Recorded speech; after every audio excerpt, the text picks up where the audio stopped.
Estamos de volta com o programa Eclésia ao vivo, falando sobre Semana Santa, é claro. O grande tema desse programa não poderia ser outro, né? Pois estamos na Semana Santa e o programa Eclésia sempre traz assuntos relacionados também ao tempo litúrgico e, é claro, teremos que falar sobre a grande semana. Quero lembrar que na sexta-feira santa teremos um programa especial, um Eclésia especial às 10 horas da manhã, falando sobre a paixão e morte do nosso Senhor Jesus Cristo. Então, não perca, assista o nosso programa na sexta-feira santa, às 10 horas da manhã. Antes mesmo de você se preparar para ir na celebração depois da tarde, né, fazer a adoração a Santa Cruz e tudo mais, você pode assistir o nosso programa e quem sabe até mais preparado, né, lembrando dos detalhes e tudo mais, que a gente vai tentar, na medida do possível, falar sobre isso, então, na sexta-feira santa, às 10 horas da manhã. Olha, eu tinha falado no bloco anterior que nós estamos com um conteúdo bem legal aqui disponível para você da Rede Século XXI. Você já ouviu falar do Padre Raniero Cantalamessa? Vamos botar uma foto dele aí, produção? A gente tem uma foto aí do Frei Raniero Cantalamessa, para a gente lembrar, que é o pregador da Casa Pontifícia, né? Ou seja, ele é o pregador do Papa. Tá aí, ó, Frei Raniero Cantalamessa. Ele é capuchinho, né, Padre Guido? Exato, é franciscano capuchino e é o padre que já faz muitos anos que prega o retiro anual para o Papa, além de dar uma palestra semanal, todas as sextas-feiras, para o Papa. Então, quer dizer, sendo ele pregador do Papa desde a época de João Paulo II, em diversas ocasiões, o Papa João Paulo II, São João Paulo II, nosso querido Bento XVI e também o nosso Papa reinante, Papa Francisco, sim, todos esses papas pararam para ouvir o Frei Raniero Cantalamessa, não foi? Sim. É um padre muito conhecido lá na Itália, e inclusive é ele que comenta até o folheto litúrgico do domingo que circula em todas as igrejas em ocasião da Santa Missa dos domingos. É ele mesmo que faz isso. Muito bem. O Frei Raniero Cantalamessa, ele preparou um conteúdo chamado O Mistério da Páscoa, exclusivo aqui para a gente da Rede Século XXI. Se você ainda não conhece o EAD da Século XXI, olha, você está perdendo tempo, porque tem tanta coisa bacana lá no nosso EAD, muitos e muitos cursos disponíveis de liturgia, tem coisas também que não tem a ver diretamente com a fé católica, como, por exemplo, que você vai encontrar música, enfim, uma série de cursos disponível, então, no EAD da Século XXI, EAD de ensino à distância. E esse conteúdo do Frei Raniero Cantalamessa está disponível no portal da Rede Século XXI. Faz o seguinte, acesse então o portal da Rede Século XXI, tá aí, ó, rs21.com.br. Logo de cara, naqueles banners que ficam aparecendo ali com os destaques da semana, você vai encontrar o link direto para o curso do Frei Raniero Cantalamessa. Está ali, ó, a gente está clicando ali, ó, Mistério da Páscoa.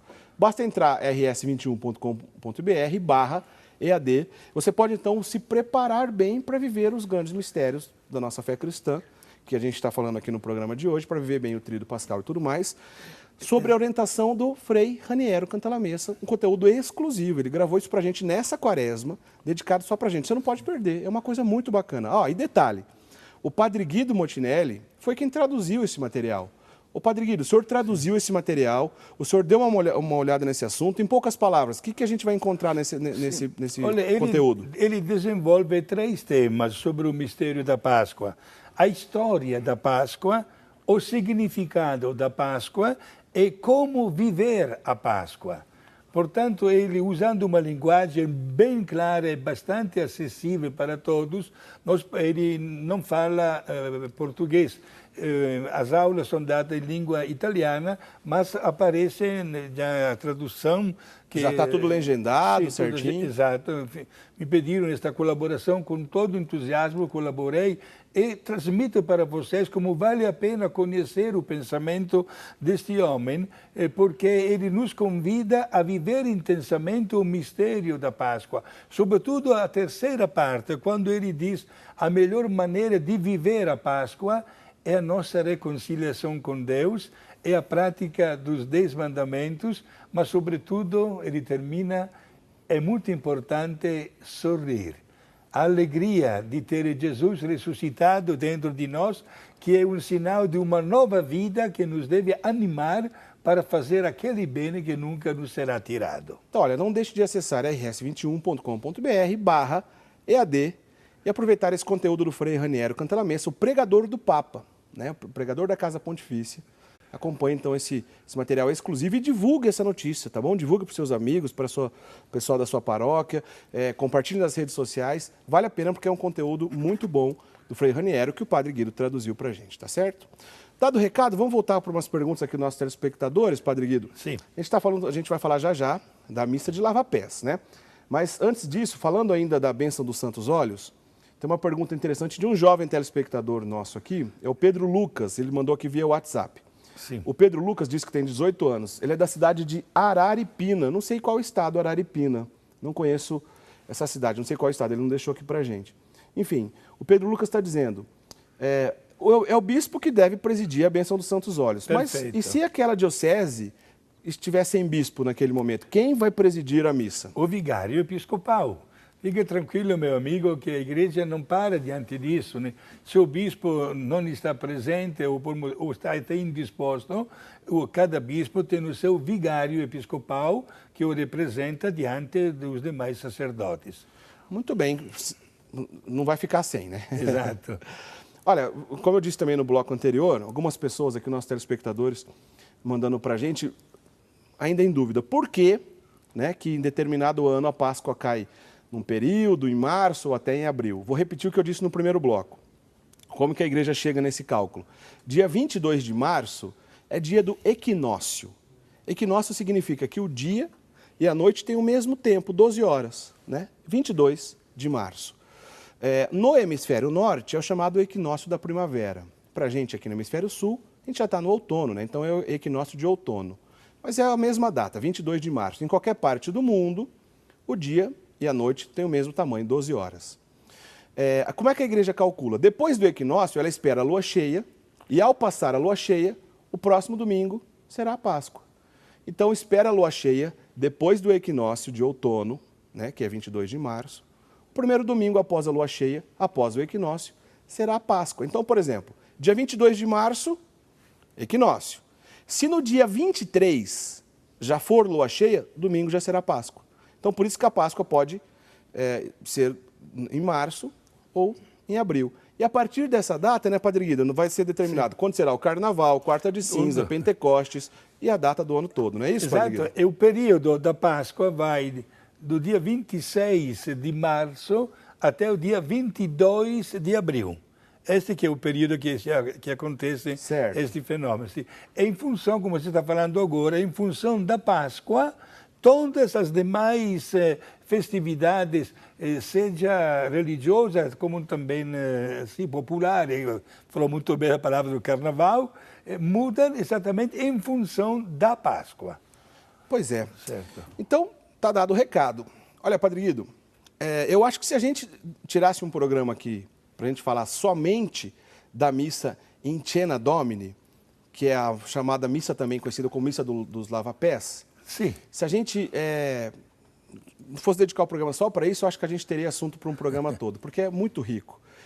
Conta para a gente, Padre Guido, o que acontece nessa celebração, por que ela é tão importante? Exato. A Santa Missa, chamada em língua latina in Cena Domini, isto é, no jantar do Senhor, ou chamado da última janta festiva de Jesus, poucas horas antes do começo da sua paixão, que terminará com a sua morte na cruz. Jesus jantou com os apóstolos, celebrando a Páscoa hebraica, aparentemente. Tudo conforme o ritual, isto é, aquele cordeiro assado, as ervas amargas, o pão ázimo, todo mundo de pé. Tantas vezes, Eric, que nós erramos representando a Santa Ceia, todo mundo bem sentado, etc. Jesus, ele como hebreu, ele celebrou conforme o ritual estabelecido na época. Só que, a um certo ponto, durante o jantar, Jesus, usamos a palavra clara, quebrou o protocolo. Ele se levantou, está registrado isso nos Santos Evangelhos, botou um avental, pegou uma bacia com água e começou a lavar os pés dos apóstolos. Faria uma pergunta um pouquinho indiscreta. Será que alguém de nós, olha que é válida também para mim esta pergunta, já fez isso uma vez na sua vida? Eu acho que durante um jantar festivo, ninguém faz isso. Mas Jesus fez diante de Pedro, que no começo não aceitou. Quando Jesus lhe disse, se eu não te lavo, você não vai ter parte comigo no céu.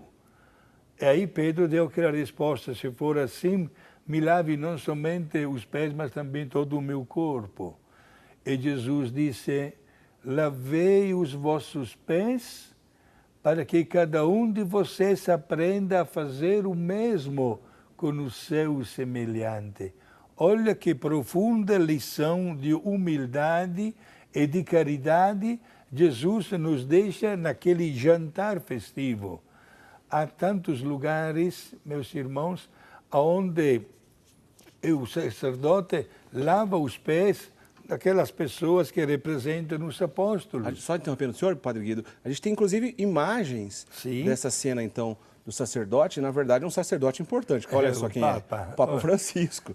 Né? Então, isso vale para todo membro do clero, desde o Papa, para todo sacerdote, todos os bispos vão fazer esse gesto imitando o gesto de Jesus, né? Beijando o pé de um irmão ali representando os apóstolos. Olha só, o Papa Bento XVI também aí na missa chamada de lava-pés, é um gesto realmente muito bonito, né, Padre Guido? Que caracteriza, inclusive, esta missa especial da Quinta-feira Santa. Eu conheço, inclusive, Eric, até religiosas de extrema clausura, por exemplo, com Irmãs do Carmelo, onde na Quinta-feira Santa à noite, terminada a cerimônia na capela, a Madre Superiora lava os pés de todas as síngulas religiosas. Olha só. Exatamente. Em outras igrejas, onde o povo, preparado anteriormente, naturalmente, até os mesmos fiéis lavam os pés uns dos outros. Bonito isso, né, Padre? É Jesus que dá esta aula, esta lição de profunda humildade e de extrema caridade. Aquele jantar se tornou, digamos assim, histórico, não somente por esta quebra de protocolo, digamos assim, que Jesus fez quando lavou os pés dos apóstolos, mas exatamente na parte final do jantar festivo é que aconteceu o que ninguém poderia ter esperado, quando Jesus pegou o pão ázimo, deu a bênção, fez uma oração de ação de graças, partiu o pão e o distribuiu aos seus apóstolos, dizendo aquela frase que cada um de nós padres repete toda vez que celebra a Santa Missa. Tomai e comei, este é o meu corpo oferecido para cada um de vocês.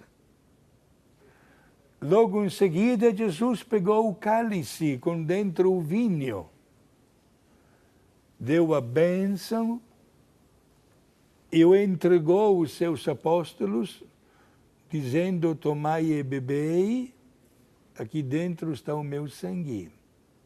A partir daquele instante, Jesus disse, fazei isto para celebrar a minha memória. A partir daquela hora, toda vez que qualquer padre do mundo, em qualquer lugar do mundo, pronuncia estas palavras na consagração da missa, nós não temos mais no altar o pão e o vinho, mas o corpo e o sangue de Jesus. A partir daquele instante, aqueles apóstolos se tornaram sacerdotes. Vejam só, meus irmãos, e até a consumação dos séculos, este milagre da transubstanciação se realiza toda vez que um sacerdote consagra o pão e o vinho na hora da Santa Missa. E durante ainda a vida pública de Jesus, algumas pessoas não entenderam bem quando ele disse assim que era preciso comer a carne dele mesmo. Exato. Né? As pessoas não entenderam bem. E aí ficou tudo claro. E né, aí que se abriram os olhos, que os apóstolos compreenderam o significado daquelas expressões que Jesus havia já usado anteriormente, preparando os apóstolos para este momento sublime da sua vida. E vejam só, faltavam ainda talvez 10, 11 horas para Jesus morrer na cruz, mas já fez questão de estar realmente presente no pão e no vinho consagrado. Olha só, essa celebração realmente é importantíssima, né, Padre Guido? A instituição da Eucaristia, que a gente relembra na Quinta-feira Santa, um ato belíssimo de humildade, o chamado lava-pés. E logo depois, no final dessa celebração, tem o chamado a desnudação do altar. Né? Se tiram as toalhas, as velas, sim, e o Santíssimo é retirado dali, né, Padre Guido? Aliás, olha, a maioria das perguntas que está chegando aqui para a gente via WhatsApp, também por e-mail e por telefone, as pessoas estão perguntando isso. Por que precisa retirar tudo isso do altar? Sim. E por que precisa fazer essa adoração nesse momento? Qual que é o sentido disso? Certo. É bom deixar bem claro o seguinte: ao término da missa in cena Domini, da noite, nas nossas paróquias, numa maneira bela e solene, se forma uma pequena procissão da igreja para uma capela ou salão paroquial, onde é preparado um outro altar, digamos assim, com bastante velas, bastante flores. E Jesus é colocado lá, neste sacrário, ao passo que no altar principal, onde acaba de ser celebrada a Santa Missa, todas as toalhas são tiradas, as flores também são removidas e as luzes também do altar são apagadas. Por quê? Para lembrar as dores de silêncio, dores profundas e íntimas que Jesus começou a experimentar dentro de si a partir daquela hora. Vamos à história. O que é que aconteceu? Terminado o jantar, todo mundo foi acompanhando Jesus até num jardim chamado Jardim das Oliveiras. E Jesus entrou em profunda agonia, a tal ponto que começou até a suar sangue, e por 2 vezes, está registrado, fez questão de acordar os seus apóstolos, que após um jantar festivo haviam inclusive tomado, é bom saber tudo isso, conforme o ritual hebraico, 4 copos de vinho. É verdade. Está registrado até isso. Portanto, começaram a cochilar, dormiram. E Jesus, como nunca sentiu a necessidade de ter alguém ao seu lado naquelas horas horríveis, ninguém fez companhia a Jesus. Aí se explica a companhia que nós fazemos a Jesus naquela noite. Há igrejas que programam até um determinado horário, outras que terminam à meia-noite, outros também que fazem a noite inteira em profunda adoração a Jesus, sabendo que naquela noite ninguém lhe fez companhia. Nosso telespectador Francisco Wagner da Silva, também de Barbalha, no Ceará, ele queria entender, assim, essa adoração que acontece, então, ao final dessa celebração, ao final da celebração, porém não é final da missa, porque não tem bênção final, não. Porque essa celebração vai até o sábado, né, o Tríduo Pascal. Ao final, então, desse momento, essa adoração é melhor que seja silenciosa ou pode ser animada? Alguém puxando as orações, animando aquele momento? Sim. É bom marcar a nossa presença. Nós, quando adoramos a Jesus, podemos usar várias maneiras, meu amigo Wagner, né? Seja o nosso silêncio, como também uma meditação, um canto também, faz muito bem naquela hora de adoração. O importante é que se celebre tudo isso com profundo recolhimento. Meus irmãos, nós participamos em sintonia da paixão de Jesus. E a paixão de Jesus se encontra nesta noite horrível, uma das mais altas explicações, porque Jesus não somente foi entregue através de um beijo de Judas, mas enfrentou uma noite horrível, digamos assim, jogado para cá e para lá, perdendo toda a sua dignidade e começando a ser vítima de um processo que resultou depois, no amanhecer, na condenação na morte. E nós vivemos intensamente estas horas. Por isso, se não dá de participar a noite inteira, vamos respeitar o horário que os padres marcam em todas as paróquias. Mas façamos o possível de marcar a nossa presença, mesmo por alguns minutos, ou sozinhos, ou também acompanhados pela nossa família. Jesus precisa muito de companhia. Sejamos sinceros, meus irmãos. Quando nós passamos mal, quando estamos com a saúde não das melhores, quando enfrentamos um momento delicado, porque, digamos assim, alguma coisa está acontecendo dentro de nós, como sentimos a necessidade de alguém da nossa família ao nosso lado?